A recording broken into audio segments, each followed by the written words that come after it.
one of the things that I realized is that the lack of education about this disease. And so one of the things that I wanted to do was to educate the public about the disease. No matter what your level of education, whether or not you were a PhD or whether or not you were a high school dropout, when I sat and talked to people, I realized that nobody knew much about breast cancer. Nobody wanted to do. And if you think about the average American woman, they think breast cancer happens to somebody else. It's not going to happen to them. And so nobody talked about breast cancer.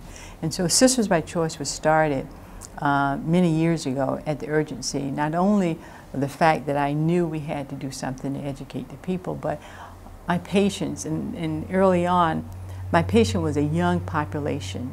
Back in the 70s and 80s, the only support group was the American Cancer Society, Reach to Recovery. And they were doing an excellent job in reaching out and educating people and supporting women with breast cancer.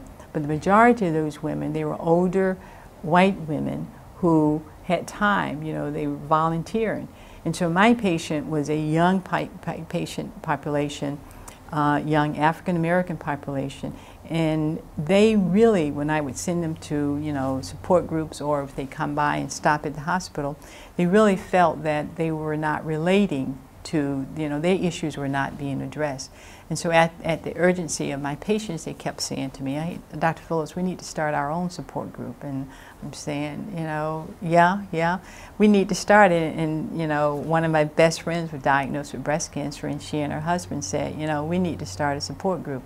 So I'd like to take all of the credit for it, but it was at the urgency of my patients that we started Sisters by Choice, and they came up with that name because, you know, Sisters by Choice, you know, they did not choose to get the disease, but they chose to come together to fight the disease. And so that's how Sisters by Choice, you know, originated back in 1989, 90. We started it. And over the past several years, you know, it has evolved into a major breast organization that basically outreach the public, you know, delivering services primarily to women who are uninsured, women who live in homeless shelter, women who are uneducated, reaching out to the indigent population to try and bridge the gap between the disparity surrounding breast cancer.